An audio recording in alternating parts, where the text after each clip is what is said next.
Into the straight, corner pocket at the 150, sprints for the Doctor, a length and a quarter in front of Rock Tycoon, Oculus flying home, corner pocket at the 50, Oculus flashing at corner pocket, but corner pocket does it again.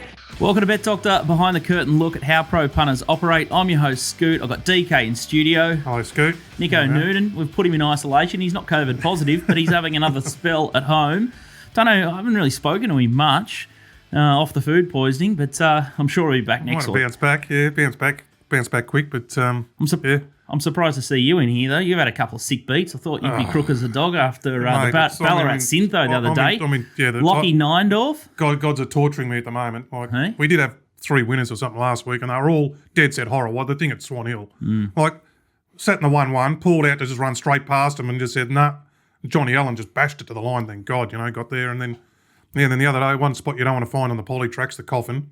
So, that was it. It was good. The Coffin gets held up, charges late. Just misses, would have put us in front for the month. But anyway, that's racing, mate. It's not, it's not my perfect time of year with all the resumers and first starters. I mean, all those services that tip off the trials and that. If they can't win this time of year, they'll never win. Where me, I like seeing them have a run at the track and under race day pressure. So once they all have that, and then they're coming up now, they're all sort of late August, early September, we'll get into it. Once the 60-1 chance lobbed in front of us, it was always going to be a big problem. And I guess that's the difference between a really switched-on rider and a rider that knows their form inside out. And I saw James Jordan go into Lockie Neindorf's defence, but being invested and watching the race its entirety and knowing the form inside out. Instead of doing the video replays at 9 o'clock at night and then trying to stick up for him, watching the replay 4 times and so that. Like, quite the lass ran over 1100 the start before, and he was really positive on it out of the gates, like really made sure it took a spot, and it would have gone. And the other day he was first. I thought beautiful. He can own the lead here if he's that intent. But he instead he was first to begin and then just sort of sat on it, and then Alana said, "Oh, beautiful, I'll just come along." And then all of a sudden he's behind the rank outsider and can't build his momentum, which is everything in life, momentum. It is, mate. Yes, momentum. So it is, especially on the punt or in racing in general, whether a trainer, a jockey, or a horse. So. Momentum and confidence is a big thing. Speaking about momentum, it is Group 1 Memsie Day at Caulfield. This Saturday, some superstars are going around. We've got Probabile in the Cochrane. Behemoth will tackle the Group 1 Memsie. Ayrton, the roller dice horse. I've got the roller dice racing hat on, and he, I think, bookends the card. So Masked Crusader. Yes. He's a proper Masked Crusader. So it's salivating fields. It's been, they've trimmed up a little bit, but the quality is definitely there. We've got Stay Inside versus Paulelli up in Sydney, Kembla Grange. The track's been intriguing race, isn't it? Yeah, it's intriguing, and it's now at Kembla, and now it's a heavy 9. So Kim Moore, we spoke about it last week. She was blowing up about a concrete track a fortnight ago at Kembla, but you've got your Swamp, Kim, so you'll be wrapped with the heavy 9 track there. We've been speaking about it for probably the last 6 months. COVID's not a new thing, but we've been wondering and waiting for crowds to get back on track. I think Blue Diamond Preview Day or Prelude Day was the last time you and I were there. We had a table up at the terrace at Caulfield. January or February, wasn't it? Yeah, it feels like a lifetime ago. But we spoke about it last week, and we're going to get Jake Norton on the show now from the Melbourne Racing Club. He's the Executive Director of Racing and Operations and friend of the show. He's been on the show once before in our SEN days. But welcome, Jake. How are you, mate? Hey, Scooty. I wasn't sure whether we're able to talk about those past days. Mate, there's nothing off limits here. And I tell you what, you're doing some great work with the COVID beard. I hope it's here to stay. Well, look, there's something different every week, really. I mean, no one sees it, so may as well best get wild. I'd be disappointed if you don't bring back the tash when you start to clip off the beard and get one of those nice little curlers. You've been doing it sensationally. Let's talk about no crowds, because as we said, it's fantastic racing this weekend, Group 1 Memsie Day, but what's your guess on when crowds are going to recover? Like, we're talking about this COVID lockdown or this hard lockdown being maybe eased at September 2nd, but millions. It's a million to one, given we've been locked down when there was bugger all COVID, and now I guess the genie's out of the bottle. When are we going to get back to the Heath and the Medallion Bar, mate? Yeah, look, I tend to agree with DK about that proposed timeline, but Look, we've kept in regular dialogue with the Department of Health here in Victoria, who've been, as open as they can be about the circumstances. I think the reality is we're looking at another probably couple of weeks of lockdown at least after the sunset on the current period. The public events framework, which is a sort of overseen by a panel here in Victoria, will not gather, and they've stated that, until the stay-at-home directions are eased. So, wow. Unfortunately, we have a submission in with them, but it won't be assessed, and we won't know the parameters of what we're able to do by way of an event probably until towards the end of September. So, we'll maintain that discussion with them. The AFL Grand Final is, I suppose, a bit of a harbinger for the Spring Racing Carnival. That still has a heartbeat of being held at the MCG until early next week. I think that heartbeat is getting dimmer and dimmer. But look, while that remains a chance, we remain optimistic. Obviously, we have the benefit of being a couple of weeks later than that. So look, we're still optimistic that we will be able to host some kind of crowd in our big week in October. But obviously, it's going to be vastly different to what a normal year would be. It's a tricky one, isn't it? So you're basically just slapped with a blanket rule of these public events, and essential workers, and we sort of say it because, someone like Nick Noonan needs to go to would prefer to go to the mounting yard so he can see and drive turnover for our customers. And that's a significant number. And then you've got all the syndicate, the owners, and the people that put the show on the road. It's skeleton staff there at the moment. Is there any way that you can get a second level of accreditation for these racing participants that put so much into the sport? Yeah, it's a good question, and one that we were grappling with, this time last year when it was clear that we weren't going to be able to have crowds in the thousands. But we were kind of pleading, could we have a few hundred, whether that's owners or people like Nick who need to do their business on course.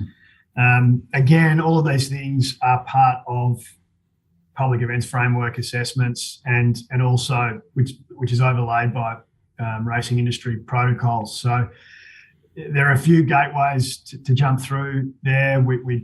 It's a regular conversation. We're kind of trying our best, but again, we're in the lap of the government, as frustrating as that is for us. And then what about a break-even point, or how long can you guys survive with no crowds? Like, I'm a member. I know other people that haven't quite pulled the trigger. You guys are offering a really good incentive. You get a 50% rebate, I think, if the spring's a bit of a wipeout, and you can put that back over to bar credits. But I think I've still got, I think you guys credited last season too with some of the membership money. So you guys are you must be just going backwards, like wheels spinning. Luckily, you've diversified your asset stack in previous years, so you would have been flying up until now. But how long can you guys survive without crowds, and what's your strategy? Because this isn't going away at all. Yeah, look, you're right, and we've been fortunate to have had those other parts of our business that have been provided really strong income streams outside of racing, but they're all shut at the moment as well. So. Aside from offering some takeaway and things like that, but we're fortunate that we have pretty strong wagering, off-course wagering, and media rights based arrangements, both domestically and internationally, that provide good regular income, and have done over that 18-month period where we've largely had no crowds, and that's nice, and that's kind of been able to sustain us in many respects, because the industry. Not surprisingly, but the industry pleasingly has been flying due to the participation from a wagering perspective around the country, with people locked down and in many cases with little else to do but watch the races. But at our core, we're a member-based organisation, and we operate for our members. And when you can't accommodate them on course, it's really difficult. So. Look, we're hoping that, obviously our first and foremost priority is to be able to run the Caulfield Cup Carnival, at which we can have our members in attendance. But we're just doing everything we can to try and keep them engaged. And you mentioned that the Spring Carnival guarantee or the membership guarantee that we've just launched this week, where there'll be a 50% rebate available to members, existing members and new members who join by September 18 will qualify for that 50% rebate if Caulfield Cup Carnival isn't run with gates open. So, yeah, look, it is as to how long this model can sustain itself. We'd be hopeful that we don't have to even consider that.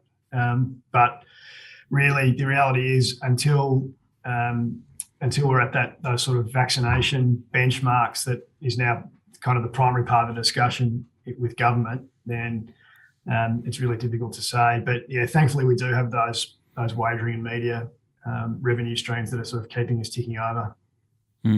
Yeah, I think it's. I'd be probably, if I had to have a bet, and I do like betting, I'd be probably writing off the whole Spring Carnival, given the way things are going and moving in New South Wales and Victoria. As sad as it is to say, I think would be a rough chance to get some crowds on track for Flemington. But again, it's odds against, definitely. Well, I think just listening to Josh on after the last night, Josh Blanksby, I think he was saying that the Zipping Classic Day might be trying to be marketed as Freedom Day, which is towards the end of November or something. So, which I think that's more realistic the way things are going. We hope it's not like that, but I think that's shaping more late November, December might be. I hope. How do you think? How are you going to get people back on track? Because I think people's behaviour and consumer spending is going to completely change. I don't think we've really had a genuine wave here. Do you think? I think it's going to be huge. You reckon? People just want to get out. They want to see, going to meet people, and one of the places to do that is the races and things. I think it's going to be bigger than ever when we finally things do all these shit finishes. It's going to be big. People aren't going to be able to take that for granted anymore. And one of the places you go and see your friends you want to get out to, will go to the races. I reckon it's going to be big. I think hopefully memberships will be big. What do you think, Jake? I think it should be bounced right back.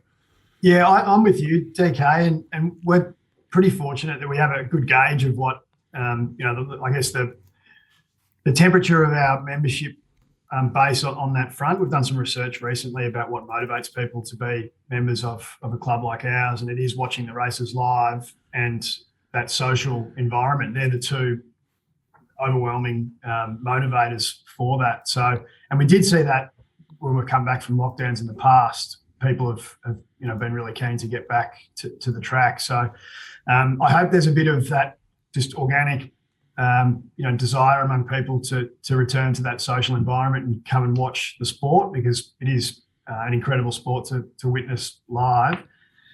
And other than that, we'll obviously just tailor all of our marketing on bringing those racing lovers back onto the course. But the data that we have as far as our membership renewals are concerned is fantastic. We've at something like 80% renewal rate year on year, which is pretty amazing considering our members have hardly been able to attend for 18 months. And we've been in lockdown more than we haven't been for that period. So I've got everything crossed that DK's right, and there's that innate desire for people to come back and mingle again.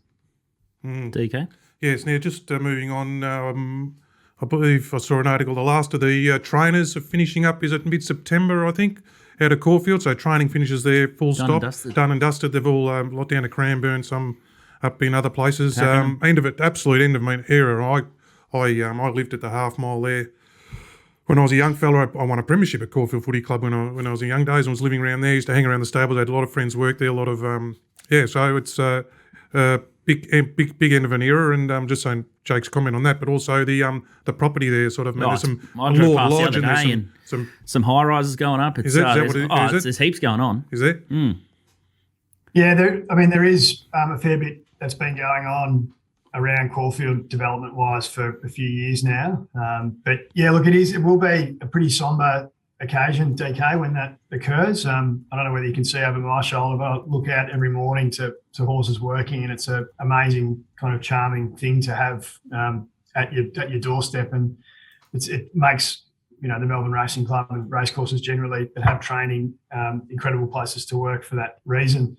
So look, it will be sad when that occurs, whether it's in September or in the ensuing months. I'm not quite sure. Obviously, COVID's put the slows on that, and there's development required at Cranbourne and Pakenham primarily to accommodate the guys who'll be leaving from Caulfield.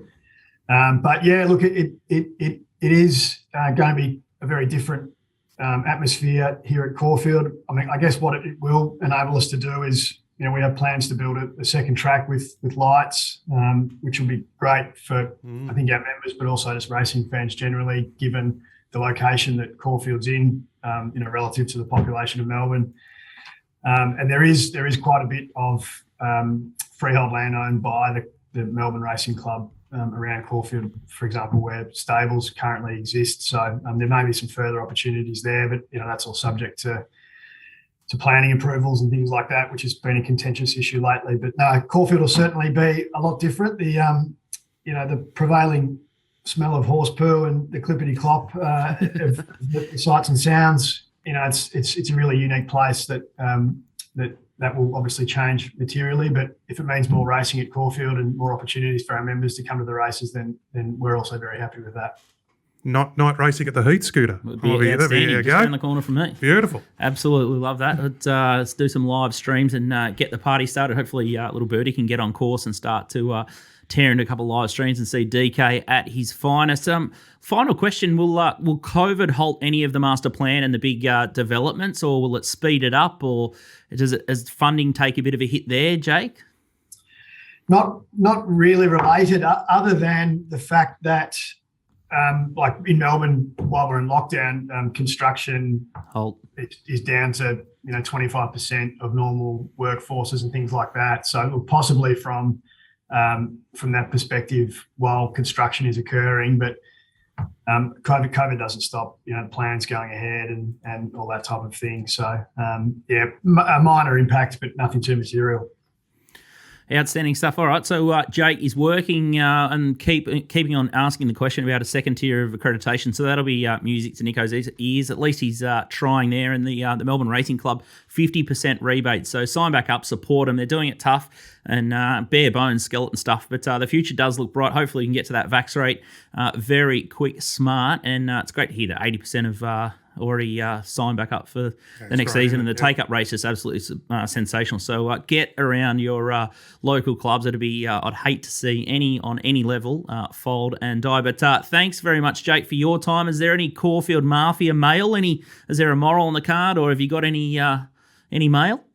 Well, not really, but if you have a look at the race order for Caulfield on Saturday, and we did pop Ayrton there in the last race, so we're hoping that punters have got their pockets full and can launch at Ayrton in the final. Nice one, just the plonk in the quaddie leg. Blast into He's the looked last after the punters. Outstanding stuff, Jake. Thanks for joining us. Take it Good easy, luck boys. For the spring. Thanks, mate. Yeah. All right, that's a wrap from us. We'll talk more some punting on Caulfield, and we'll take a quick break, and we'll get Nico Noonan online, who's in hibernation at the moment, but he's going to look at the first race, and I think he's going to sink his teeth into the Memsie. We'll take a break. If you're doing the form this weekend, make sure you give puntingform.com.au a try. It's $2.97 for a sectional pro form membership for a month. DK uses it, I use it. You confirm what you see with your eyes and the data. So what you see with your eyes sometimes lies, but puntingform.com.au have got the benchmarks and sectionals, so they steer you in the right direction. I had one that lied to my eyes the other day, funnily enough, at Sale. Yeah. There was a race. It was the thing Rhinoceros got beat. People will see that and you think, they went slow, like the leader, the thing that J. Maskeel got in trouble for the whip use. So I put it as I just thought it was a slow pace. I go and look at punting form when I got the sectional times, and they've gone out really quick. Like, so that's very important to get that sort of data, I tell you. Up next, we'll talk Caulfield again, but this time betting. Welcome back to Bet Doctor, behind the curtain look at how pro punters operate. I'm your host, Scoot, and I've got DK in studio, Nico Noonan. He's still in hibernation, but he's going to talk Group 1 Memsie Day at Caulfield. How are you, brother? I'm good, boys. Pumped up for a huge day of racing there at Caulfield this Saturday. The Memsie, Ayrton returns, Blue Diamond winner Artorias is back, Probabile. This card is littered with stars throughout the program. Looks a pretty tricky betting day. Oh, I forgot even Masked Crusader, who's probably Masked Crusader. Don't forget him. Yeah, it's sensational stuff. You touched upon it earlier. I got the roller dice hat on. Ayrton, how did he trial? We won't do the race, $2.10. Jakey Norton's put it as the last leg of the quaddie for everyone. He's done us all a massive. But what's the story there with Ayrton? Is he ready to go off the trial? He'd have a fair bit of residual fitness off Queensland, I would have thought. Yeah, I would have thought that fitness would take him a long way there on Saturday. The trial was at Cranbourne. It was okay. The recent jump out at Caulfield I thought was outstanding, where he got back and hit the line.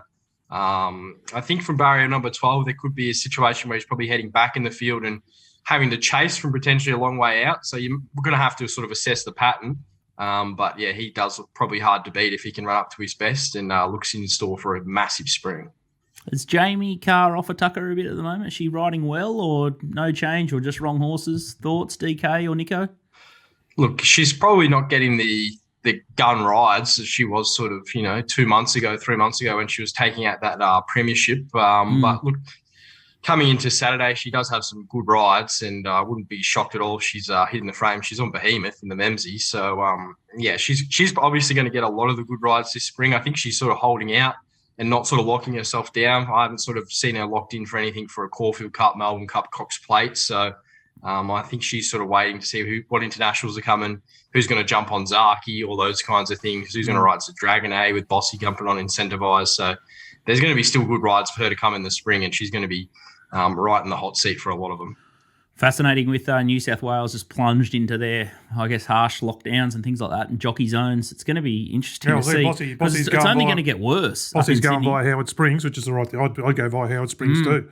So at least you can get some fresh air and then come down here all sweet. Well, that's the best go. If you're going to go anywhere, go to Darwin and then go across. Just a little in-off. Getting locked in a hotel room with no air coming in, windows locked. At least you get up there and have a detox too. No booze for a couple of weeks would nurture. So it's a go. I've had friends do it. Go to Howard Springs and then go to Queensland or whatever. It does remind me of our Darwin Cup jaunt a few years ago. Oh, mate, the photos came up 3 years ago. That was the photos popped up there. Darwin Cup weekend. We're at the ball and DK and BZ were going for a morning trot the next day after we've had a skinful all day. It was like a scene out of Rocky when he goes for the run. We'd stagger back to the hotel, the Hilton, where we were staying, at 2:30 in the morning. I'd say to him, see you at 9 o'clock for a go. He goes, yeah. We go for a run, sweat it out. Yeah. We'd bounce back into the pool and then away we go again. Unbelievable stuff. It had to be seen to be believed, but absolute animals, the pair of them. Very entertaining stuff. Make sure you try and get to a Darwin Cup. It is unbelievable racing up there, and it's a great week on the piss, that's for sure. All right, let's talk about Caulfield Race 1. We're just going to spear into the TopSport handicap over 2,400 metres, and Turridan is the favourite here, 250 to 245. Jai McNeil's on that one for Kyron Maher and Eustace. And Bedford is second in the market, $5. Heir to the Throne, $5. Mohammedaeus from Nick Ryan's yard has been 7 into 5.50. Nerve, not Verve, $9.50. Kingsful on the backup, isn't it? $16. And Prince Ziggy, great name, Ziggy, $17 there. Nico, we're going to have a look at Turridan last start in the Jerry Harvey colours. No. Yeah, here he is on the Jerry Ryan, sorry. Jacob. Yeah.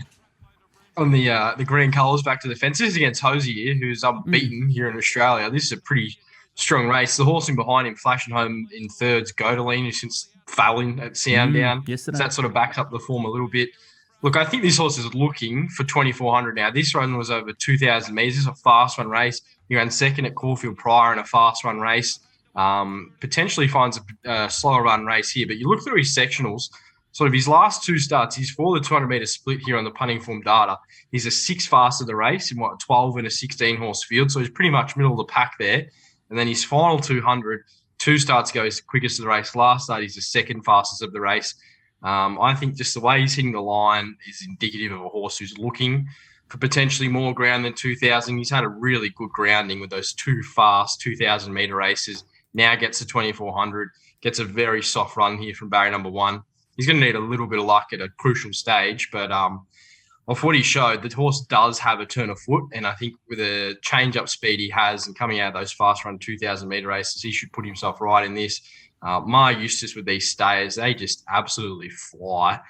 We saw it last week with Smoke and Romans, Grand Promenade, South Pacific, all through the winter, even harder Passants. Once they get out and trip and hold their form, they just tend not to lose it. So I think you might get better than sort of 245, 250 that's on offer at the moment. There might be a bit of support for Mohammedaeus out of the fast run race last week. Bedford gets Jamie Carr. They're never going to sort of gap her in a market. So I think you may get better than sort of 245. I think if you got $3, I'd really bet up. I sort of thought 260, 270 is probably his right price there. And at those prices, I'm probably happy to play here. He just looks set for this race, the son of Americane, and I think he can get our day off to a good start.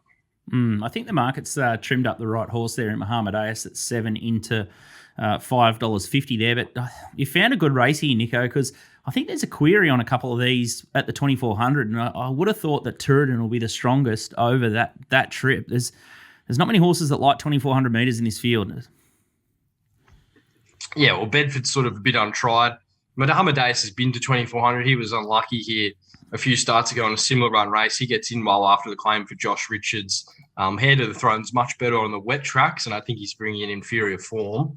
And Jamie Carr goes off there for Willow. So, yep, Turritin, he's going to just need a little bit of luck there. He's ultra consistent. He hasn't finished out of the top 2 this whole preparation. He's looking for the trip, and I think of a lot of the short price favourites there on Saturday, I think he's one that's probably the least vulnerable.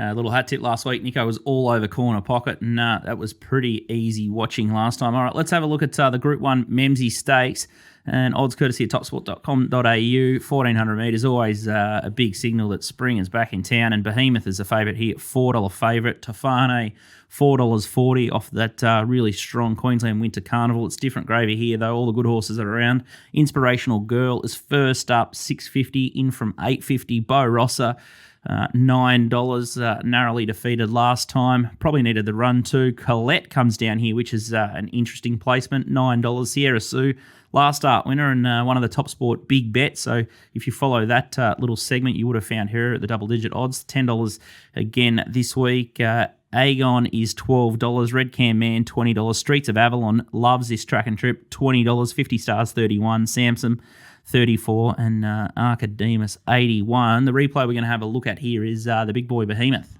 Nico. Yeah, Behemoth beat Bo Rossa. Wasn't this a great race to watch? Of course, Will on Behemoth, the Little Birdie Bet Doctor fans with Bagman tipped him up, and he won in a protest, runs second. This is an interesting race to sort of assess. I thought this was probably the key lead up with, of course, these horses not being sort of first up. A few of these are first up or off a little bit of a break.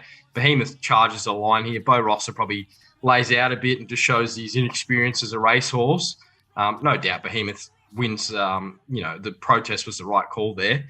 I think Behemoth's a bit vulnerable here, though. Second up, this is a very similar scenario to what he faced last preparation when he went up for Futurity. Pretty much the same race, just at a different time of the year. He came through the Durbridge where they went slow early and he produced a really big last 600-metre section on the punting from data. I'm around 12 lengths above. It is like he carbon copy this preparation as well with that spring stakes. He came home 12 lengths above again, that last 600 metres. That was a slowly run race. Now he's going to probably face a real fast run race with the likes of Streets of Avalon, Archidemus, Red Cam Man, even Bo Rossa setting that speed.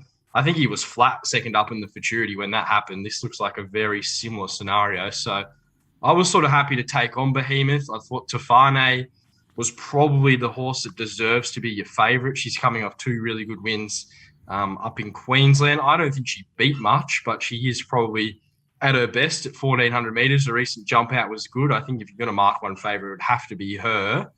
She'll get a pretty good run here from barrier number 10. Inspirational Girls had a bit of support. She's been sort of 850 into 650. Recent jump out I thought was good.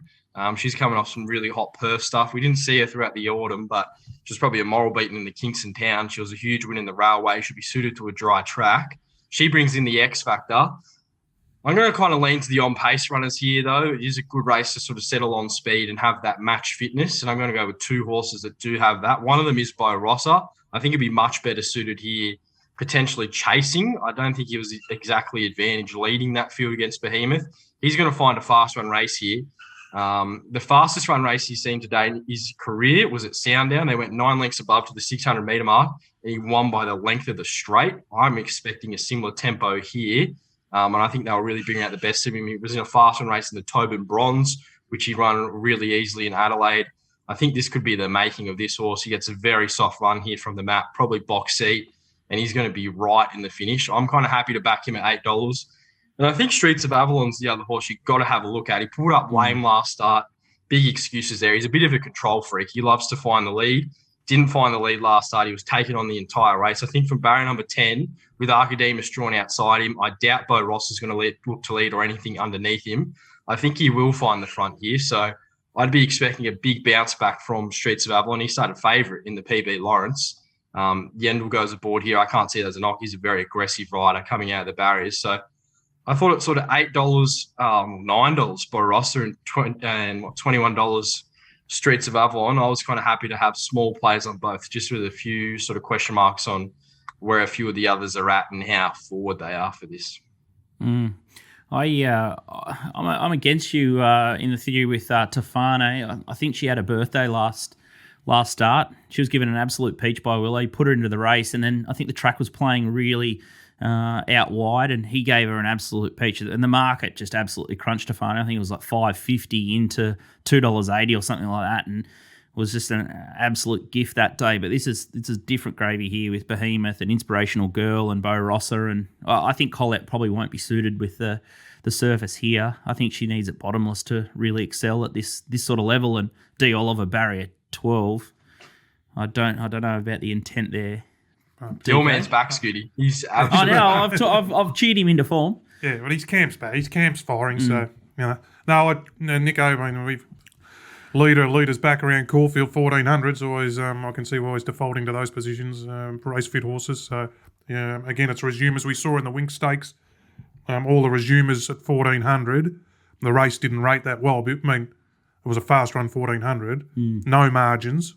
The race didn't rate that well, which Frank Dano's opinion that why the hell is it a Group 1 this time of the year? Yeah. So there, the resumers, I guess, said more so leaning towards the race fit horses on the speed, but we also always said Bo Ross has got a good race in it, so this could be the one, Nico. From a price point, I'd be definitely leaning Inspirational Girl and Bo Rossa. She's got the X factor, as Nico said, that Inspirational Girl. They're the two that I'd be playing around. Outstanding stuff, Nico. Well, you're banished. You'll be locked indoors for quite some time. But if you want Nico's last minute thoughts, $11 per meeting, exceptional value if you're betting every Wednesday and Saturday. So make sure you head to the Little Birdie shop and check that out. Thanks, Nico. Have a great weekend. Thanks, boys. Let's have a fill up. Outstanding stuff. Ultra confident there. All right, we'll going to take a quick break and then we'll come back and we'll talk to our man Eagle, Johnny Kelton over in Adelaide. The Penny Edition is an absolute cracking race here. Ironclad, the good horse, is back. The Will Clarkin Stakes, that's what it is. It's if I take Bo Rossa out, he's still got the two favourites. I'm still not completely sure which way it's going to go, Bo Rossa, but no, he said 90% coming to Melbourne. 90% coming to Will Melbourne. Clarkin said yeah, last so there's night. going to be big deductions there, but we'll get Johnny Kelton online next, and we'll take a break. But if you're betting this weekend, make sure you check out topsport.com.au. They've been in the game for 35 years. They are a bookmaker you can trust, and you can get on for a decent bet. We'll talk Adelaide next. Welcome back to Bet Doctor, behind the curtain look at how pro punters operate. I'm your host, Scoot. I've got DK here with me, and it's time to talk to Johnny Kelton over in Adelaide, the Eagle. He's Leviathan owner and deadly punter. He owns half of Adelaide. Let's be honest. How are you, Eagle? Not too bad, boys. Yourselves? Mate, up and about in a tough environment. For a lockdown, the numbers just keep going up and up. It's going great guns over here, Eagle. But anyway, as long as the races keep going, we don't care. Yeah, we don't really care. We're COVID survivors here. Little Birdie's done, I think, every episode bar the first 4 weeks in COVID lockdown. So we're very much accustomed. And as we said last week's show, punters are resilient. As long as the races are on, we're pretty much in isolation all the time. But hopefully, Eagle, you can steer us into a winner. It's fantastic. The Penny Edition, a.k.a. the Leon Macdonald Stakes. I love it when they rebrand it. It just confuses us old folks. They could change the name. What change the name? The Penny Edition to the Leon Macdonald Stakes. Yeah. Paying tribute to Leon. Yeah. Which is a good thing, man. But for us oldies, we just think it's the Penny Edition, so it just throws us into... He's a legend over there. He is indeed. Let's have a look at the market first. Bo Rossa, big chance it's scratched here, so maybe we can't bet early. $1.85 there. Ironclad is $3.90, $4.40 into $3.90. Second slip $5. King of Hastings $9, $12 Retrato, 61 Specialism. Cesar, I think it's another new camp. I think it's had about 5 or 6 different trainers here. Dean Saxon. This horse has ability, or once did, but it's had back issues apparently. $71 and much, much better the rest. We're going to have a look at 2 replays here. We've already seen Bo Rosser, and most people have seen that, and it's likely it's going to come out anyway. Now it's drawn one, probably coming to Melbourne. Yeah, we'll have a look at second slip, last start at Caulfield a couple of weeks ago first, and then we'll have a look at Ironclad at Bendigo just to jog everyone's memory. But here it is in the green with the black cap here. And what did you like about this run, Eagle? It's on facts and figures. I think this horse recorded a career best this day. I thought it was a really strong effort, given that it carried the 61 or so. It was solid to the line. Jamie Carr gave it a perfect run in transit, but the horse did the job first up and probably strips a touch fitter for that run. So I thought the run had a lot of merit. It gave 5 or 6 kilos to some pretty handy up-and-coming horses there. So I thought the horse showed that he's come back at least as well as he was going over the summer. And should be suited up to 1,400. Let's have a quick look at Ironclad. Last time in the Bendigo Mile, his win before this was even more impressive, I thought. He's there just starting to get into his work in the Australian Bloodstock colours, and it was given an absolute J-Car peach. He might have been a bit... come to the end of his prep here because he'd had a few starts at the 1,600 and maybe lacked a bit of ping, but it's still a good win. Look at that crowd up the races, unbelievable. Hard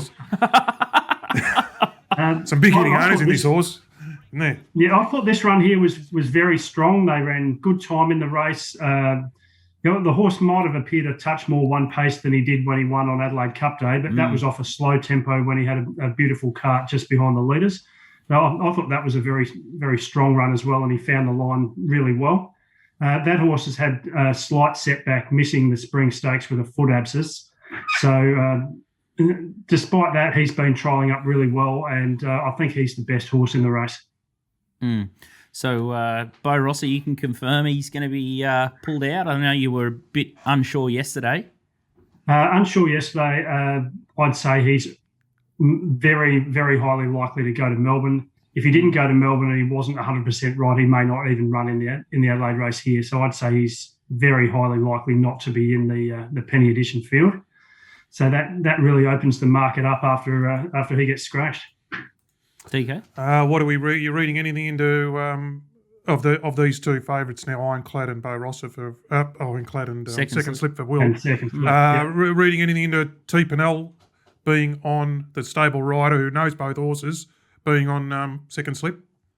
Not really. I think Todd originally was, there was talk about him going to Melbourne to see if he could ride Bo Rosser, and Callan Murray, who's having his first day of race riding here, moved from South Africa. He jumped Ironclad out at Gawler a week or so ago. So he'd committed to Ironclad's ride, and Todd sort of had the option of Bo Rosser and or second slip if Bo Rosser didn't run in the race. Okay. So I wouldn't be too worried about Todd not riding Ironclad if he wanted to back it. And good to have another. He's probably a pretty quality rider. Good to add him to the riding stocks over there, Eagle. You always have another good jockey you can back. For sure. I think the quality of senior riders in Adelaide at the moment drops off pretty quickly once you get past the first couple. So if Callan Murray ends up sticking around in Adelaide, he can ride 54. I'd expect him to ride a lot of winners here because his CV reads pretty impressively compared to a lot of the riders riding in SA at the moment. And you sort of see, he's obviously got around quickly once he got out of quarantine and built some relationships. You can see why his booker rides on his first day. Yep. They hold him in good stead, and some of the good trainers happen and put him on the good horses like Ironclad, and that's it's good sign. It's a great opportunity for him on day one of riding in SA to be sitting on a horse such as Ironclad, and in a race where he's got a really strong winning chance. If we take out Bo Rosser, and let's assume that Ironclad and second slip are going to fight this race out, Cesar was a horse with plenty of ability, had the back injuries. Is there anything off his trial or anything to suggest that $9.50 is a good throw at the stumps to try and eke out a bit of value, or am I dreaming? Oh, no, the horse's trial suggested to me he couldn't win this race first up. I know you look back through his form, he's got some very, very strong form in high-grade races a couple of years ago. But generally when these horses have found their way to this stable, they certainly haven't come out and gone bang first up and gone back to their group class level. A lot of those Dean Saxon horses that he's got, those older quality horses, have taken a few runs to get into some sort of winning form. So I'd have to have him at pretty big odds. The most interesting thing about this race to me is the map of the race and where these two favourites are going to get. I would think Second Slip would be a strong chance to try to hold Rail's lead, and Ironclad's drawn the outside gate here. And to me, I'm not sure they're going to go very hard in the race. Yeah. So if Ironclad's going to win it, I'm pretty sure he's the best horse in the race. But if he's going to win it, he's going to have to do a very big job, and he is still first up off what was a slight setback. Yeah.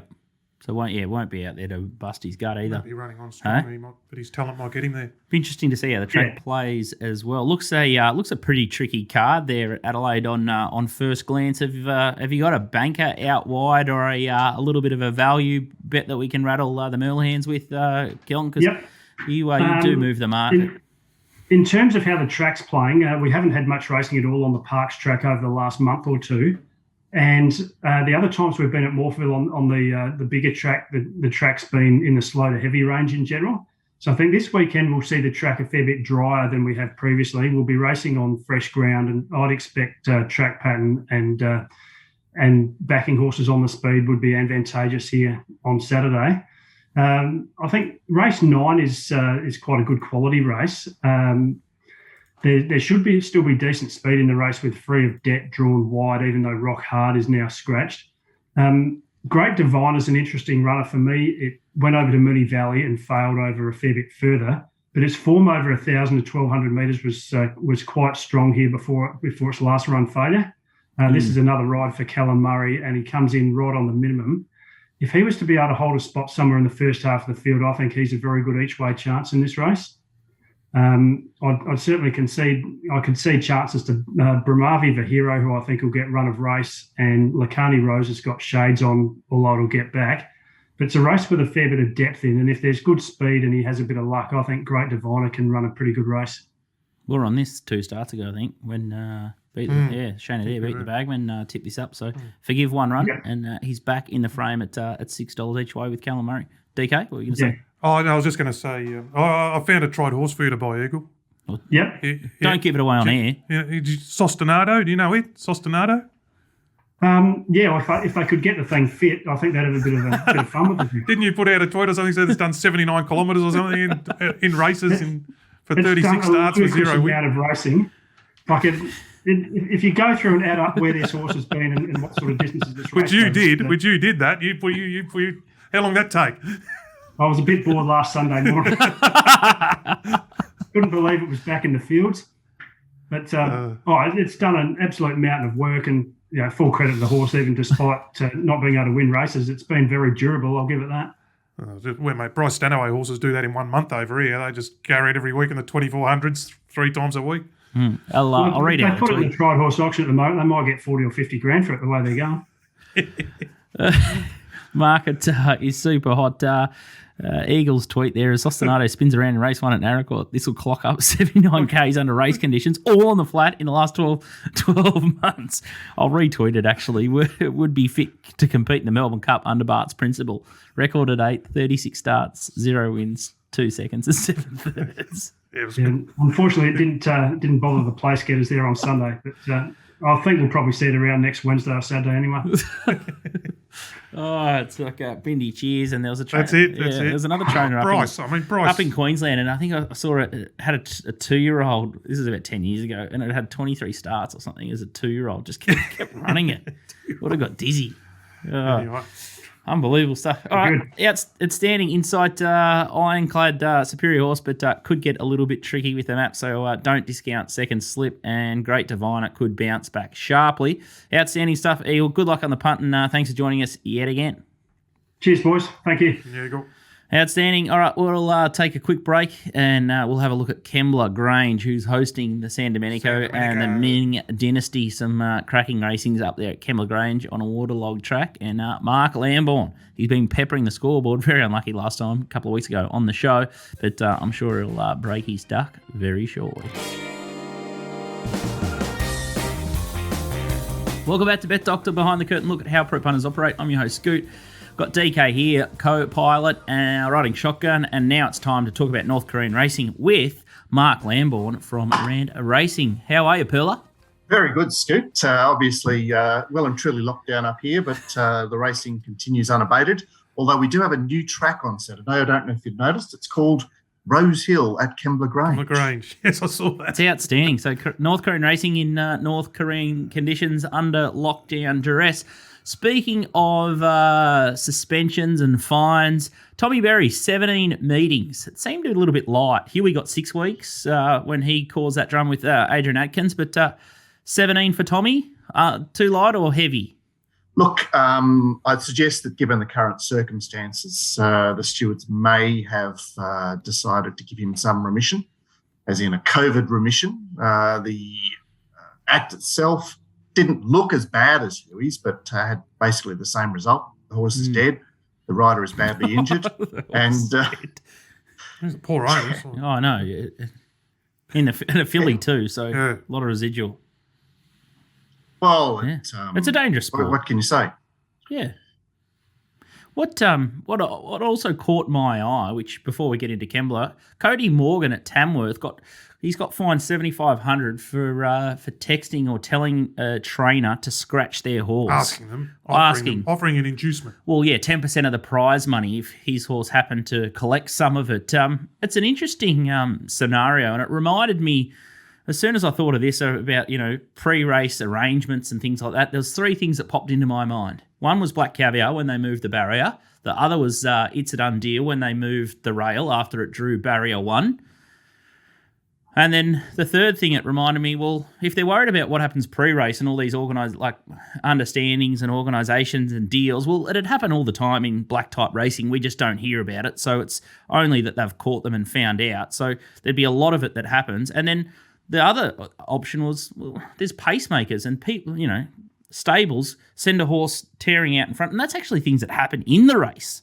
What are your thoughts first, DK, and then we'll go to Mark? I thought, what a nice reptile the bloke who dobbed him in must be. That was my first one. And, I think perception's all in. We want integrity in our sport. I think you got to slap on the naughty boy, 7,500, don't do that again, please. But, I can see them. The horse was a 50 to 1 chance. It lays out. They had a 3 kilo kid on their horse. They thought, we need it out of the race for obvious reasons. But anyway, Mark, ask Mark. He might know more. Well, the funny thing is, butter wouldn't melt in Cody's mouth if you were actually to hang out with him. He looks like Mr. Squeaky Clean. Of course, he has done time in the big house. That was a fracas. It was, what was that, 7 or 8 years ago, for the police got involved with drenching of a horse, tubing and whatever it was. And subsequently, obviously, this has come to light. It's one of those situations that, as you mentioned, goes on all the time. You're either big enough to get away with it or you don't get caught. And in this case, he's been caught, so bang, he's gone. What else can you say? I mean, it's one of those situations where, if you are caught by the police, then you are going to suffer the consequences. And if you don't get caught, you get away with it. There's a trainer that used to just put in horses to compress the weights.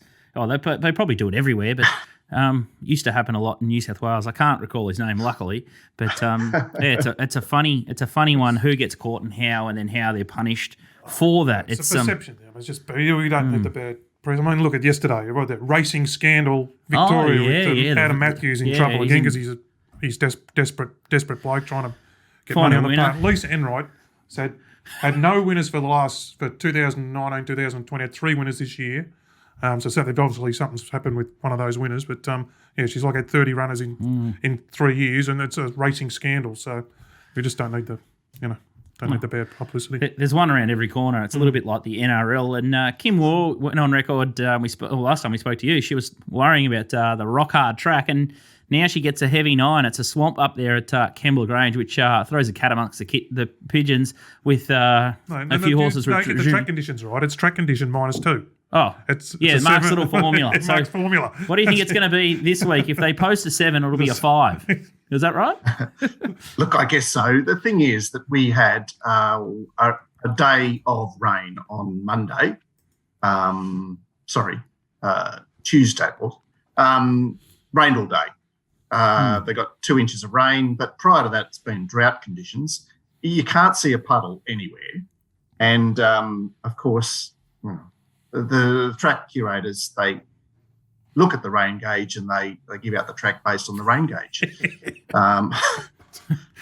It just happens all the time. They're overly pessimistic with the track. Kembla does get very wet very quickly, but also gets very dry very quickly. There is small chance of some rain around on Friday, a small amount of rain, and probably cloudy conditions on Saturday. So that doesn't help.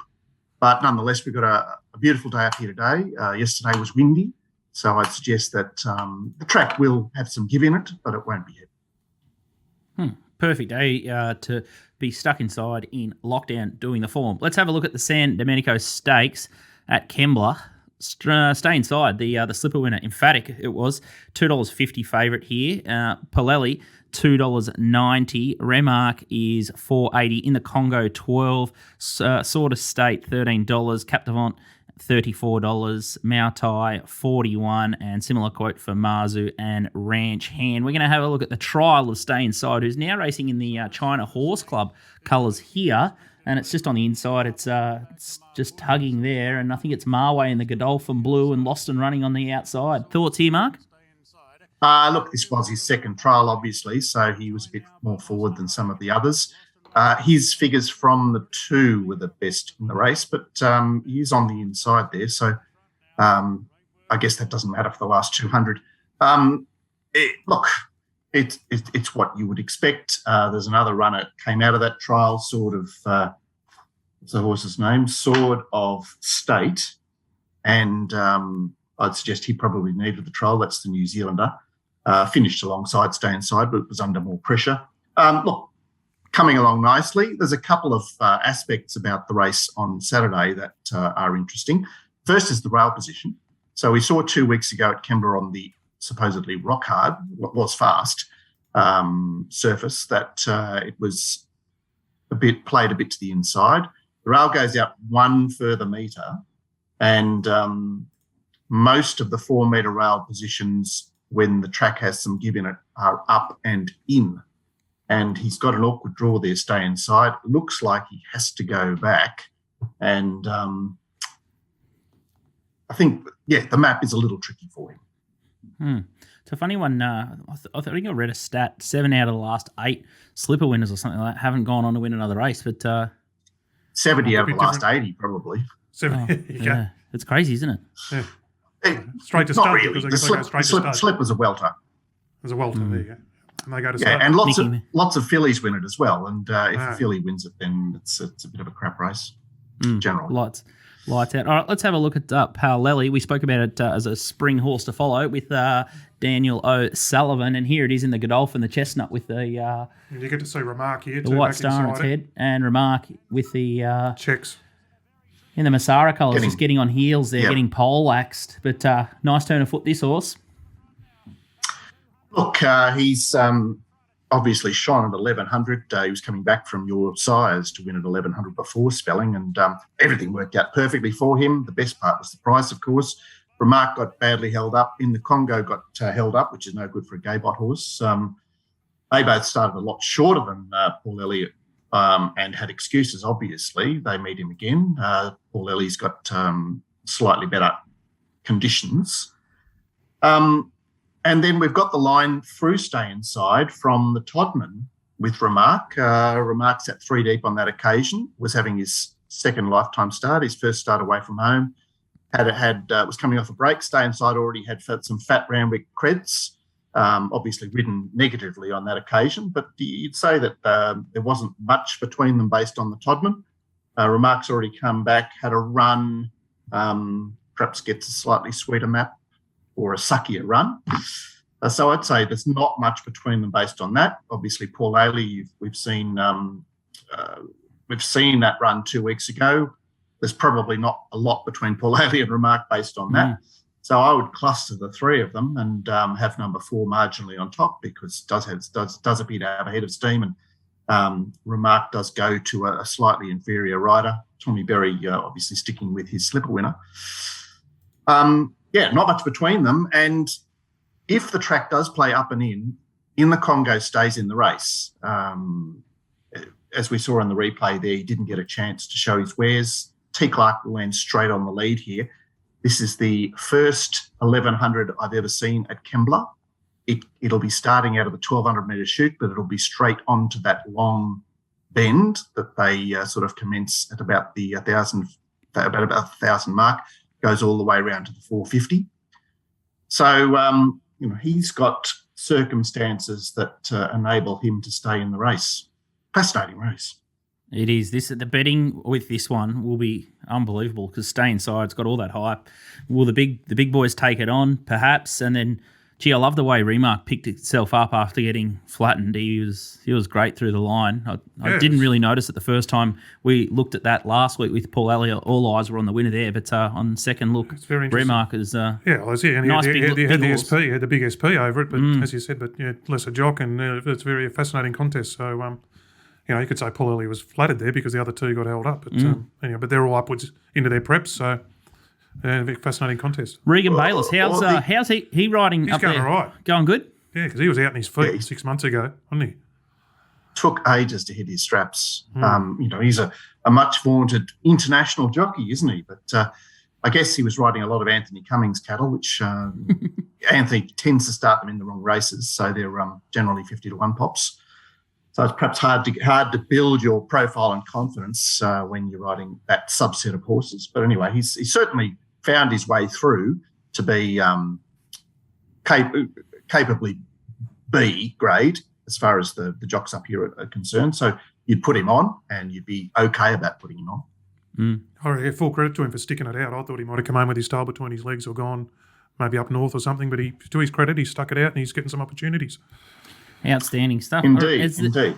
Is there any other runners that catch your eye on the rest of the card? Question without notice in the Ming Dynasty. I noticed a TopSport big bet is, I think it's Cognac in about race number 4 at Kembla at the $20. Yeah, Richard Freeman and Jean Vaughn. Yeah, well, it's on the quick backup. It's gone too hard in some of its races, now up to 2,000. I'd suggest that Jamara, the local, is rock solid there, and J Parr is the right booking. It'll be interesting to see if Bjorn backs offshore up after offshore getting, not getting owned, but getting the lead wrested off him from, he's a gentleman yesterday at Kinzo, so he'll be on a 3-day backup if he goes around. Look, it's a fairly deep card. I'd suggest that obviously the pattern's going to be important. Back in that Ming Dynasty, I mean, Coast Watch has got the planets aligning for him with the last start, Kembla Cred, third up, J-Mac getting on board, and the Suck Draw. So I imagine that they all have to beat him. Outstanding stuff. All right, if you want to hear more of Mark's musing or pearls, head to at Just Ideal or Rant Racing. The boys do a fantastic job of Racing Rant. That's at Rant Racing Twitter.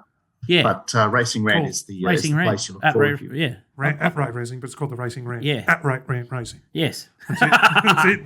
We got that. Well, some car mob, but obviously already stolen our handle. You had a problem with that during the week, didn't you, Scooty? Littlebirdie.com.au. I think Gleinster got on the blower to Matty Taylor and said, what? They found 30 million in investment. Mrs. messaged me a bit. Did they? Oh, Mrs. messaged me about it the other day. Is this yours? Yeah. Oh. There you go. So who's putting the boot in who? No, I think we were there first, but I don't know. I'll let my lawyer sort of. No, I think it's play on. I think we'll get a fair bit of runoff. People will be looking for an air fryer and they'll come and find back a couple of winners and pay for it. So I'm sure it's not the first time. Tab Sportsbet and Sportsbet are in dispute for quite some time. So I think we'll appreciate a little bit of the runoff. But until they start doing betting banks and syndicates and putting on racing shows, I think we can coexist. I'm not too worried about them at all. But maybe they're worth a look, littlebirdie.com.au, and maybe they can jump on board. Might get some sponsorship out of them. If anyone's listening in Little Birdie Land, if they're trying to figure out what we are. Fantastic stuff, Mark. Good luck over the weekend. And just remember, it's the track rating -2 up in New South Wales. Very good, Scoot. We'll see you. We'll talk to you soon. See you, DK. See you, mate. Fantastic stuff. All right. The other segment that's been absolutely on fire, and we'll just zip through these ones, are the TopSport big bets. Mo'unga they found last start around the $9. Someone just plonked 1,000 at the $9. So good betting there from the Merla hands. And Zuzarella won the first at Moonee Valley. I think Brett Preble. Preble. On 5 B Preble. Yeah, my old man found it. He was absolutely tickled pink. He rode a couple of winners there, Brett Preble. Nice little pearl, that one. Jockeys that win the first race go on and win more races later in the card. Tails up. Yeah, they're all very confident. Very much confidence riders. Bit like us. Yeah, punters. I know, if I get beaten in a photo in the first race, I'm pushing shit up the rest of the day. It's called tilt. Early tilt, mate. On the Chevy. All right, TopSport big bet time. Race 7 in the Heatherly. It's number 2, Angel of Truth, 1,000 at $6. Don't mind this bet. There's a couple of horses there, roughies, I guess, for the Caulfield Cups and the Melbourne Cups. But if this horse is wound up enough, it's good enough to beat those. Well placed in listed grade, always runs in group races, likes Caulfield. Second up, I ran in the Peter Young, ran well in the Peter Young over the autumn and had a great autumn in all those group races. So can throw a result. It's a funny little race, that. It's always a good betting race, the Heatherly, for mine. Yeah. Always can, if you do the form, you can find some holes in the market. All right. Race 8, number 10 is Tafane, 1,000 at $5. We've covered that one a little bit. Plenty of people in its corner. Yeah, I'd be laying it. Yeah, well, I see the boys on Ascari and Matty Welsh were both tipping it. So plenty in its corner, but you know the horse well. You knew it from up in Queensland. So, there'll be 2 sides there probably. Yeah, outstanding. And the next one we've got, I've just got a little bit ahead of myself, is race 4, number 5, Cognac. So that's that import on the backup, 2,000. But it's just, look, it's had one go at I saw it had one go at 2,000 in the UK and won. And but they're mixing the gear on it. It's going hard. Look, it might get to the front, and if it settles, maybe that's someone speculating, I suppose. And the other bet there is race 5, number 1, Matawi, $250 at $17. So that's another Jaden Lloyd runner. So there's a little bit of a pattern there. So Jaden Lloyd horse was last week as well. That's so clever. No. It was pretty plain, but it did start favourite 2-1. It was a heavy bet. It was $2.90 into I think $2.20 or something like that. Oh, so that was it. So clever. But I'm saying this horse, Matawi, started favourite last start. So someone might have been saying there were $3 last start, $17 today. So people will look at that. Oh, outstanding stuff. We've had a bit of everything there. We had Jake and big show. Some Adelaide, bit of Caulfield this weekend, and then Kembla. So it's whips are cracking. You've got Warwick Nabil Saturday. Moe on Sunday. You're not happy about that? Moe. I mean, why is there a Sunday meeting at Moe? Please, we've got a jumps meeting at Ballarat, and a Sunday meeting at Moe. Anyway, but Warwick Nabil Saturday. Let's hope we can find some fat on the bone there. Outstanding stuff. Hopefully we've found you a winner at home. If you're betting in the AFL finals or Rugby League, the final round there, make sure you check out our other show, Little Birdie Podcast. And we've got a new NFL show coming as well. So I think it's called Third and Long. It'll kick off next week with the NFL around the corner. I won't be on that show. I've got no idea about NFL, but if you want to keep up to date with the market moves and betting and some information so you can have a little bit of a bet on that, make sure you stay tuned. Another one, a Top Rope. Top Rope, yeah. He just knows them all. Yeah. So, Top Rope, he knows every sport. He's a betting machine. Yeah. Betting machine. But we've got a nice little lineup there. So hear more about that in the next couple of days. That's for sure. All right. Good luck on the punt. Support our presenting sponsors, topsport.com.au and Punting Form. And we'll see you next week.